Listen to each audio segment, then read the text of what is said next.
All right guys, right. ఇక్కడ concept ఏంటంటే splitting of d orbitals in octahedral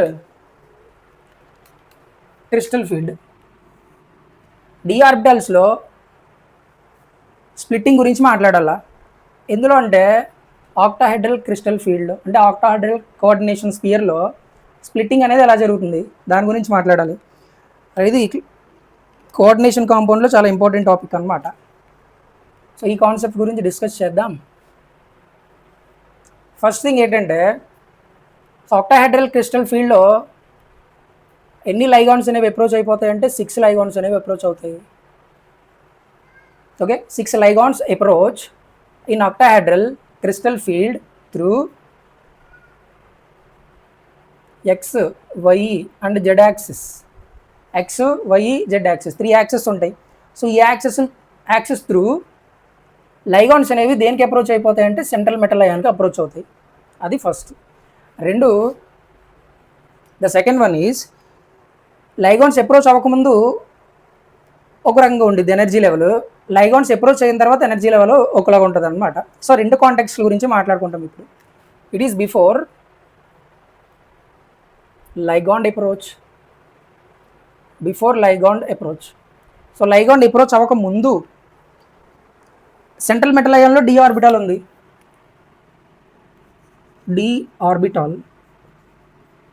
so d ఆర్బిటాల్స్లో మొత్తం 1 2 3 4 5 ఉంటాయి. ఏమేమైనాయి? ఇది డిఎక్స్వై, ఇది డివైజెడ్, ఇది dzx, dx square y square, ఇది dz square. Okay, so ligand approach అవ్వకముందు ఈ 5 డి ఆర్బిటాల్స్లో ఎనర్జీ అనేది సేమ్ ఉంటుంది. సేమ్ ఎనర్జీ సేమ్ ఉంటుంది కాబట్టి వీటిని ఏమని పిలుస్తామంటే డీజెనరేట్ ఆర్బిటాల్స్ అంటాం వీటిని. ఓకే, సో ఇదంతా ముందు అప్రోచ్ ముందు మాట్లాడుతున్నాం. Degenerate orbitals. ఓకే, సో తర్వాత సో ఇప్పుడు అప్రోచ్ అయ్యేటప్పుడు గురించి మాట్లాడదాం. వెన్ లైగాండ్ అప్రోచ్, అందుకే అప్రోచ్ అంటున్నాం. దేనికి అప్రోచ్ అవ్వాలా? సెంట్రల్ మెటల్కి అప్రోచ్ అవ్వాలా, సెంట్రల్ మెటల్ వైపు రావాలా. వచ్చేటప్పుడు ఇక్కడ ఏం జరుగుతుందంటే సెంట్రల్ మెటల్ అయాన్లో డి ఆర్బిటాల్ ఉంటుంది. So it is central metal and it is ligand.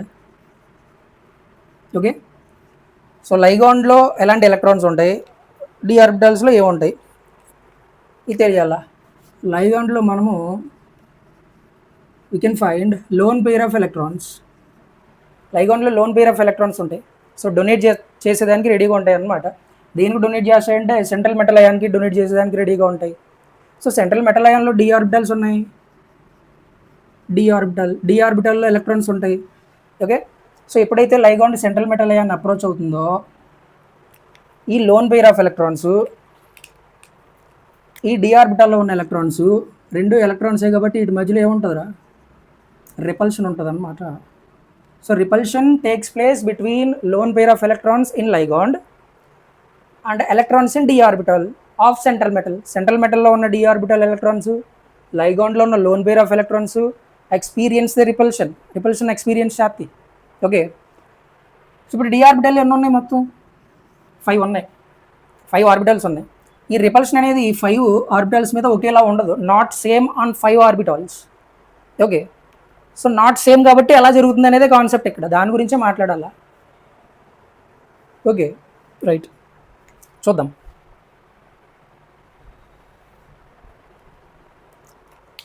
So 5 చివరి ఈ 2 ఉన్నాయిగా, d x square y square and d z square, ఈ 2 ఉన్నాయి కదా. ఈ అలాంగ్ విత్ యాక్సెస్ ఉంటాయి అన్నమాట. ఈ 2 ఆర్బిటల్స్ కూడా అలాంగ్ విత్ యాక్సిస్ అంటే ఇలాగా డంబెల్స్ అనేవి యాక్సిస్ పైన ఉంటాయి కాబట్టి డైరెక్షన్ పాయింట్ సేమ్ ఉంటుంది. దేనికి? లైగాండ్ అప్రోచ్ అవుతుంది కదా. సో డైరెక్షన్ పాయింట్ ఈ ఆర్బిటల్స్ పాయింట్ ఒకేలాగా ఉంటాయి అన్నమాట. Ligand approach. ఓకే, ఇలా డైరెక్షన్ పాయింట్ కన్నా సేమ్ ఉంటే కనుక ఇప్పుడు ఏమో డి ఆర్బిటాల్స్, అంటే డి ఆర్బిటాల్స్లో ఎలక్ట్రాన్స్ ఉన్నాయి. ఇటు నుంచి ఏమొస్తుంది, లైగాండ్ వస్తుంది. లైగాండ్లో ఏమున్నాయి, లోన్ పెయిర్ ఆఫ్ ఎలక్ట్రాన్స్ ఉన్నాయి. ఈ లోన్ పెయిర్ ఆఫ్ ఎలక్ట్రాన్స్ ఈ డి ఆర్బిటాల్లో ఎలక్ట్రాన్స్, డైరెక్షనల్ పాయింట్ ఎలా ఉంది, ఒకేలాగా ఉంది. కాబట్టి ఈ రెండింటి మధ్య రిపల్షన్ అనేది చాలా ఎక్కువ ఉంటుంది.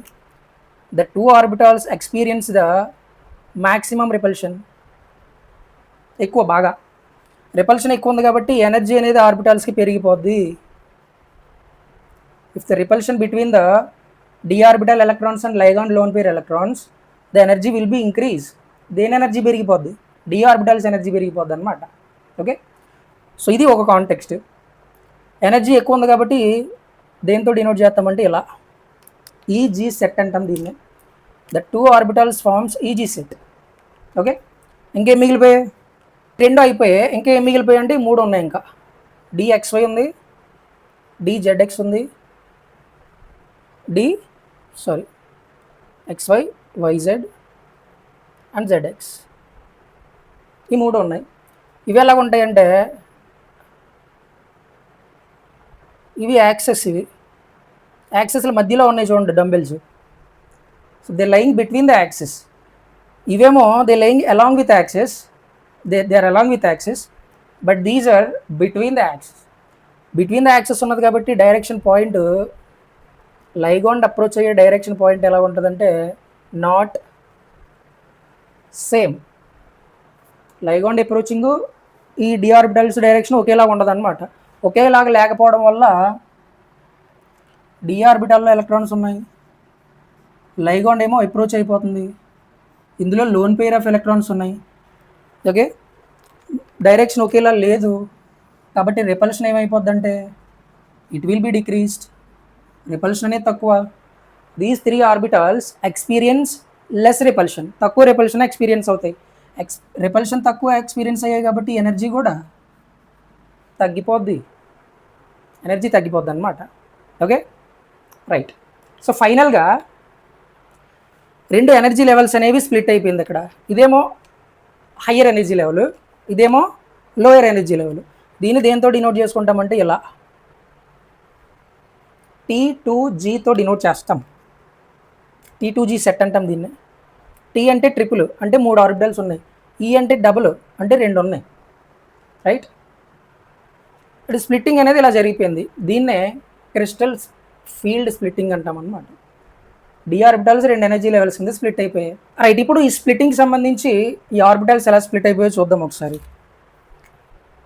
సో మొత్తం ఎన్ని ఉన్నాయి, 5 ఉన్నాయి. 5 d orbitals. It is 5 d orbitals. 5 ఎలా విడిపోయాయి, 2 సెక్షన్ల కింద విడిపోయాయి, 2 ఎనర్జీ లెవెల్స్ కింద విడిపోయాయి. ఫస్ట్ ఎనర్జీ లెవెల్ ఏంది, ఇక్కడ ఎన్ని ఉన్నాయి, 2 ఆర్బిటల్స్ హయ్యర్ ఎనర్జీ లెవెల్లో. ఇక్కడ 3 ఆర్బిటల్స్ ఉన్నాయి. ఏమేమి ఇవి, ఇదేమో x స్క్వేర్ y స్క్వేర్, ఇది z స్క్వేర్, ఇదేమో XY, YZ and ZX. They're all d orbitals. ఇక్కడ ఎనర్జీ ఎంత ఉంది, ఎక్కువ తక్కువ, ఎక్కువ. ఎనర్జీ ఎక్కువ ఉంది కాబట్టి దేంతో డినోట్ చేసుకుంటున్నాం, ఈజీ. ఇక్కడ ఎనర్జీ తక్కువ, దేంతో డినోట్ చేస్తున్నాం, T2G. ఓకే, సో ఇది హయ్యర్ ఎనర్జీ లెవెల్, ఇది లోయర్ ఎనర్జీ లెవెల్. 2 లెవెల్స్ కింద విడిపోయింది. సో ఇక్కడ దీన్ని ఏం చేస్తుందంటే స్ప్లిట్ చేస్తుంది. కలిసి ఉన్న ఎనర్జీ లెవెల్ని 2 ఆటల కింద విడగొట్టింది. ఇలాగా రెండింటి మధ్యలో గ్యాప్ ఉందిగా, దీన్నే క్రిస్టల్ ఫీల్డ్ అంటాం అన్నమాట. Splitting of crystal field. ఇందులో దేని గురించి మాట్లాడుతుంది ఇప్పుడు మనం, ఆక్టాహెడ్రల్ అన్నమాట. ఆక్టాహెడ్రల్ దేంతో డినోట్ చేస్తామంటే దీన్ని డెల్టా, దాంతో డినోట్ చేసుకుంటాం. సో స్ప్లిట్టింగ్ అనేది దేని మీద డిపెండ్ అయిపోద్ది అంటే ఈ లైగాండ్ మీద డిపెండ్ అవుద్ది. ఇది స్ట్రాంగ్ అనుకోండి, స్ప్లిట్టింగ్ ఎక్కువ జరుగుద్ది. ఇది వీక్ అనుకో, స్ప్లిట్టింగ్ తక్కువ జరుగుద్ది. The crystal field splitting is depends on the strength of the ligand, field strength of ligand, అంతే. Okay, right. That is crystal field splitting. ఇంకా